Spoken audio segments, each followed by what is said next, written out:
This is segment 2 of our May 2019 sew-along. In the notes that you're going to print off that go with our sew-along, you can see our list of things that we're going to do in segment 2. And this is going to be hooping our stabilizer and getting our washcloth attached to that and ready to do our embroidery. So we're going to need 2 layers of medium weight tearaway stabilizer. You can use one layer of heavy weight if you want to. I use 2 layers of medium weight because it's just a little more than 1 layer of heavy. And if you have a long roll of stabilizer, you still have to cut it into 2 pieces. You can't fold it over and treat it as one piece, because when you fold something over and then when we put it in the hoop we're going to fold it again, it's going to be pushed down in there, everything shifts and it has to have a way to move. So 2 separate pieces is the best you can do. So here's our outer hoop, this is our inner hoop, and you always want to keep your hoops nice and clean and well cared for, just like your machine. And I have my 2 layers of tearaway medium weight stabilizer, and I'm going to loosen my machine, my hoop. I'm going to loosen my hoop and hang on right at the bottom. And I'm going to take my inner hoop, and they do have a top and a bottom. You can kind of see this one goes toward the where it attaches to the module, and this one is a narrower block on that side, so you can tell. So I'm going to start at the bottom, and I've got my little arrow here and my center of my hoop there lined up, and I'm pushing it down in, and I'm just going to walk up and keeping it held, and get my hoop down into my outer hoop. And you're going to want to do this on a nice flat surface, And we got a nice flat, both sides, nice and flat. And now I'm going to tighten my hoop just a little bit, not a lot, but a little bit. Just till I feel some resistance. And now I'm going to burp my hoop a little bit, and you'll see that it'll come out on the back side just a little, just a fraction. And I'll burp it all the way around. And if you have a new machine, you especially want to do this, because if you don't, your hoop will leave some little marks on your pretty silver bed on your machine. Okay, we got it pretty tight. We've got it burped, and now we're going to tighten it the rest of the way. So with your machine, you get 2 of these little screwdrivers. This is a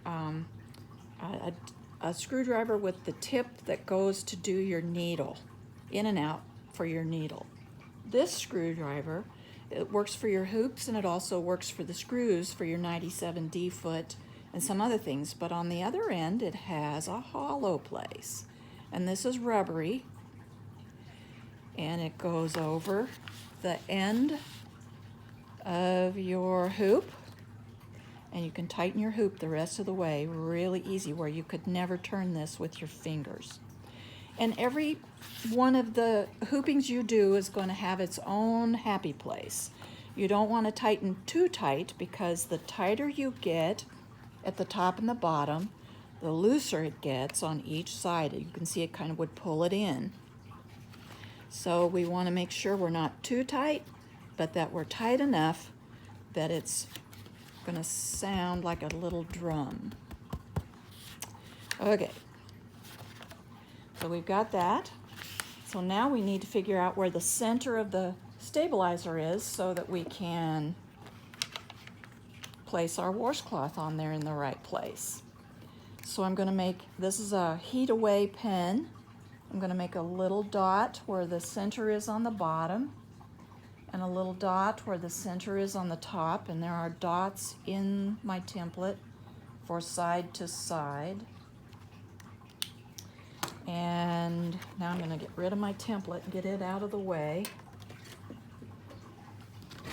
And I'm just going to use a quilting ruler that'll just lay across the top, and I'm going to connect the red dots from my pencil. And I'm just going to find the center of the hoop. You can hoop just using the template if you want, but I've always found it to be kind of fiddly, so I haven't ever done it that way and had very much success. So now we have our center of our hoop found, and before I started the video, I pressed my washcloth. And this is wrong side out. You're looking at the wrong side. And so I pressed it, folded it over and pressed it. And this is the bottom of the washcloth where this trim is. And so I only want to think of this as my embroidery area. So then I folded it this way and pressed it again. And there's the center for my embroidery. And someday we'll do a video on how to move embroidery all around, down or up. But for today, just to get you started for this little sew along, we just want to build your confidence a little bit and give you something fun to do. So we're not going to go too deep today. So now you can see here's my line I pressed in. So, and I've got my washcloth at the bottom, my trim at the bottom. So I'm going to lay my washcloth right on this way and this way. And then I'm just going to really gently, there's a big fold here, so I'm not going to bring it right on the line, otherwise I'll be too far this way. So I'm just a little bit to the right of the center line, and I'm going to unfold my washcloth and just roll it right over.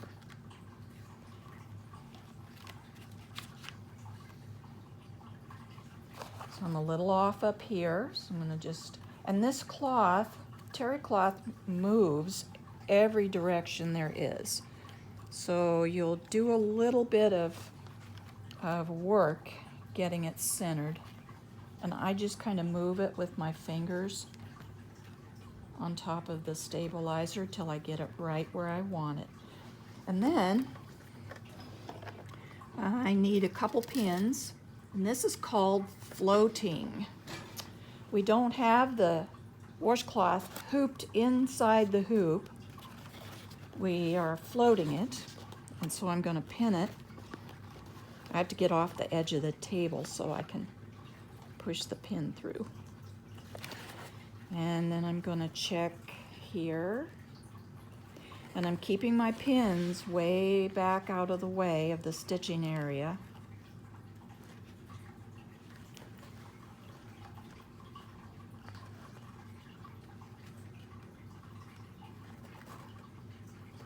I can't make it work. Might need a different pin. Try it this way. Check my.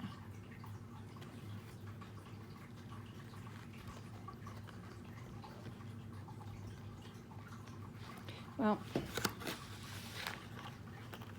let's try down here. Just go this way. There we go. Now we'll see if I have any better luck with this side.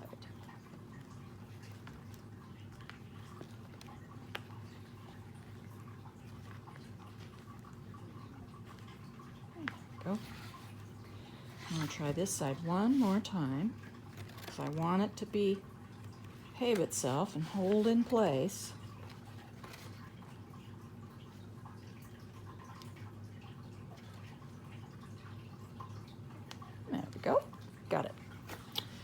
All right, on nappy fabric, which that's what this is, you see these little loopy deals on here. I don't ever use spray or sticky backs tear away or anything like that, because when you pull it off, it pulls these little loops. And so anything with a nap, I don't use anything sticky. All right, we're pretty well set, and I've cut a piece of water-soluble stabilizer, which we're gonna lay on top. And we're gonna go to our sewing machine now and get ready to go.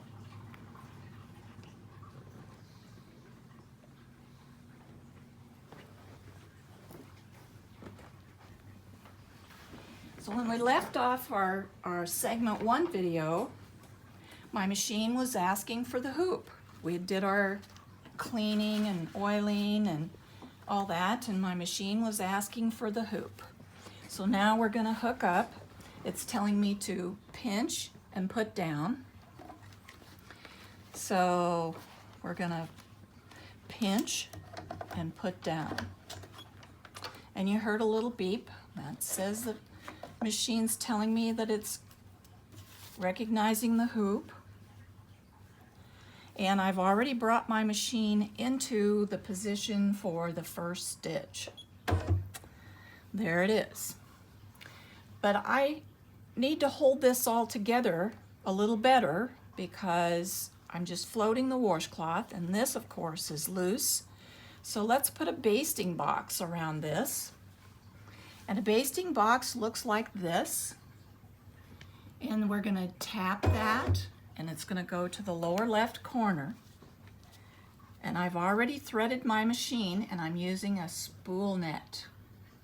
And on a cross-wound spool of thread, you always want the horizontal thread holder, and on just a round one, you would use the vertical. But I use a thread net on lightweight embroidery thread all the time. And so now we're gonna pull up our bobbin thread, so I hold loose so it has a chance to grab it. And it's gonna come up, and you always keep your fingers and your hands away from the needle when you are doing embroidery.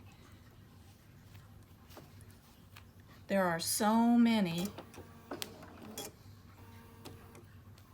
pictures on the embroidery groups of ladies that have gotten their fingers and their hands way too close. Don't ever be dangerous.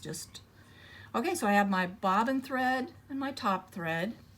And if I just push the green go button, my machine will go ahead and lower the presser foot for me and take off. But since I'm holding this thread, if it did that, this thread's gonna get tighter.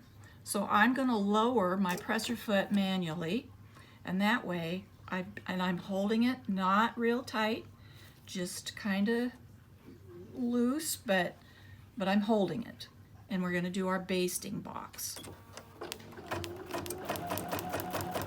Keep your fingers back. Always keep your fingers back.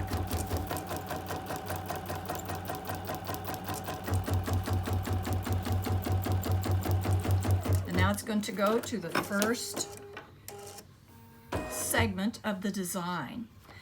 And since this is a washcloth, and you're going to be able to see the backside. It's not a pillow or, something that's going to be lined, and we're going to be able to see the back of this.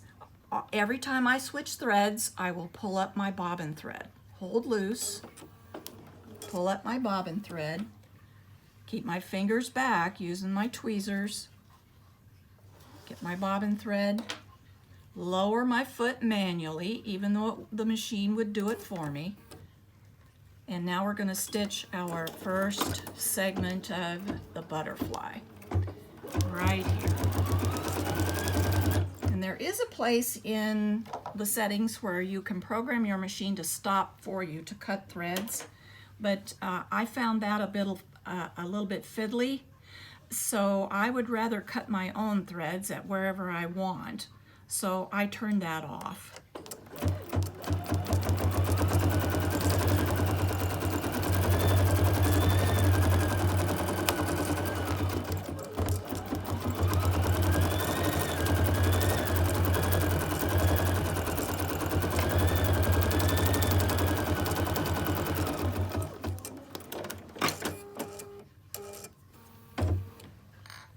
Okay, I'm ready for my next little go around, so I'm going to pull up my bobbin thread.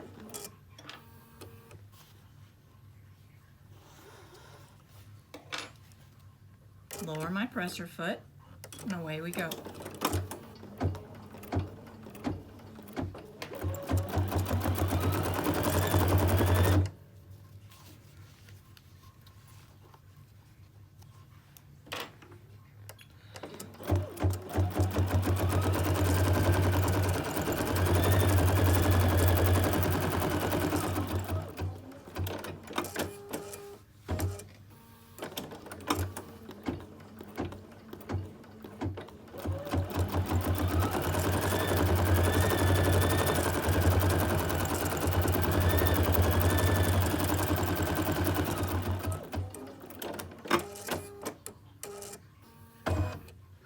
Okay, one last thing I wanted to say here toward the end of segment 2 is that when you clip your embroidery threads, I don't save my bobbin tails, but I do save my top threads.